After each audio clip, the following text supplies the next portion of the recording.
नमस्कार दोस्तों, हमारी आज की कहानी का नाम है अस्तित्व। 5 बज गए। अलार्म बंद करते हुए मैं हड़बड़ी में उठी। तुरंत नहाकर रसोई में जाकर सबके लिए चाय रख दी और दूसरी तरफ नाश्ता बनाने लगी। 6 बजते ही माँ और पापा जी को पूजा के बाद चाय चाहिए, तो चाय देने के बाद मैं प्रवीण यानी मेरे पति देव को उठाने चली गई। सबके चाय नाश्ते और प्रवीण के जाने के बाद कहीं 9 बजे तक जल्दी जल्दी तैयार होकर ऑफिस के लिए निकल जाती थी। अपना नाश्ता ऑफिस में ही करती थी। दोपहर का खाना बनाकर आती थी मम्मी पापा जी के लिए, और ऑफिस से आकर एक कप चाय के साथ शाम के खाने में लग जाती थी। और सारा दिन यूं ही चकरगिन्नी की तरह घूमती रहती थी मैं। प्रियंका तिवारी पेशे से पत्रकार हूँ। प्रवीण मेरे पति हैं, जो कि कंप्यूटर इंजीनियर हैं। प्रवीण और मेरी लव मैरिज हुई थी। मैं और प्रवीण एक कॉन्फ्रेंस के दौरान मिले थे और ये मुलाकात प्यार में बदली, और 1 साल बाद हमने शादी कर ली थी।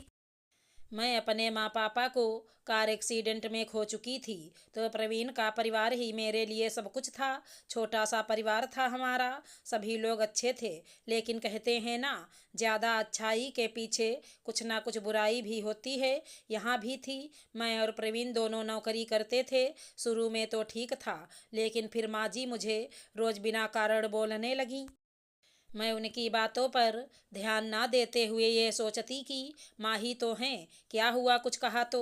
लेकिन धीरे धीरे माँ मुझ पर गुस्सा करने लगी। न जाने क्यों इतनी टोका टाकी करने लगी थी। तुम ऑफिस जाती हो प्रियंका, ये जींस पहन कर मत जाया करो, मोहल्ले वाले क्या कहेंगे।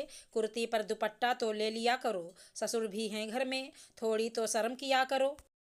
माँ, मैं आपकी और पापा जी की बेटी जैसी ही तो हूँ, और शर्म आंखों में होनी चाहिए। हर बात का जवाब देना जरूरी नहीं होता प्रियंका।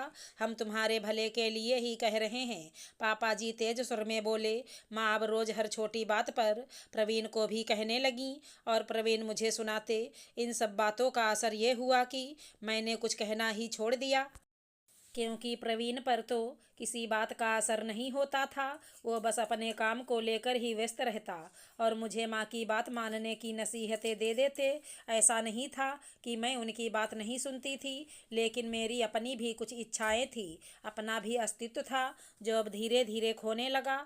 जिंदगी चल तो रही थी, पर कोई उत्साह नहीं बचा था।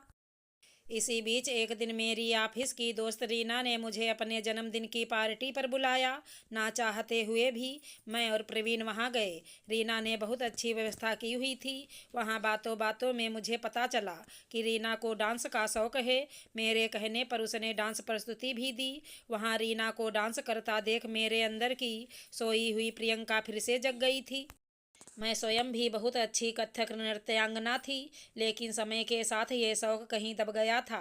पार्टी में रीना को नाचते हुए देख मेरा भी मन हुआ कि मैं कथक क्लास दूं बच्चों को, और ज़्यादा से ज़्यादा अपने व्यक्तित्व में निखार ला पाऊं। मैं बहुत उत्साहित हो गई थी, और मैंने इसके बारे में प्रवीण से बात की। प्रवीण, मैंने सोचा है कि मैं कथक डांस दोबारा शुरू करूं। प्रियंका, तुम जानती हो ना, ऑफिस है तुम्हारा, तुम कैसे संभालोगी। तुम माँ से पूछ लेना एक बार पहले। लेकिन प्रवीण, तुम बात करो ना मेरी तरफ से माँ से। प्रवीण ने अपनी मनाही के साथ पल्ला झाड़ लिया, क्योंकि प्रवीण भी माँ के खिलाफ नहीं जाना चाहते थे।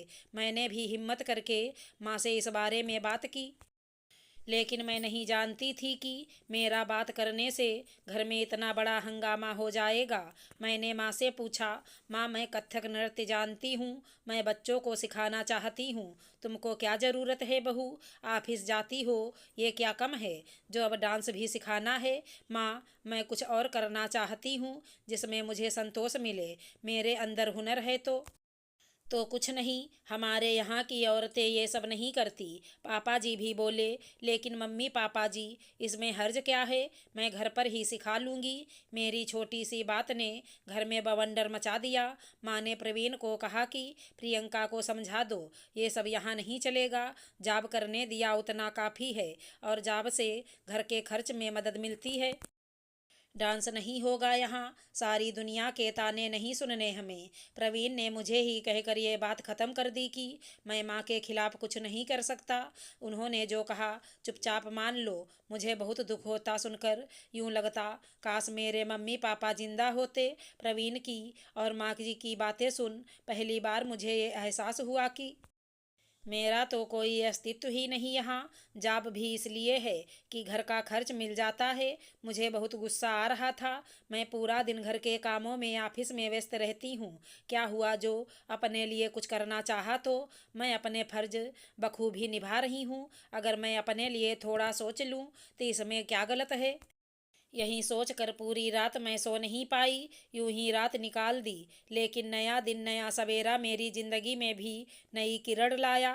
मैं आज इतने समय बाद अपने स्वयं के लिए निर्णय ले चुकी थी। मैं अपने स्वयं के लिए एक कदम उठा रही थी। सुबह उठकर कामों से निवृत्त होकर घर के काम निपटाकर आज बहुत दिनों बाद एक कथक नृत्यांगना के रूप में तैयार थी बच्चों को सिखाने के लिए। मुझे ऐसे देख प्रवीण माँ जी और पापा जी आश्चर्य में थे, गुस्से में थे।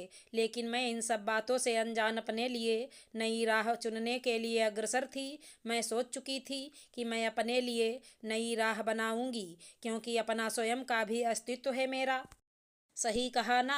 हम एक माँ बेटी बहन सब रूप में सबकी सेवा करते हैं, लेकिन हमारा खुद का भी वजूद है। कोई अस्तित्व है जिसे हम नकार नहीं सकते। आप सब में भी कोई न कोई हुनर होगा, उसे ज़रूर बाहर लाएं और अपने सपने को पूरा करें। अगर हमारी कहानी पसंद आई हो तो चैनल को लाइक शेयर सब्सक्राइब करें। राधे राधे दोस्तों।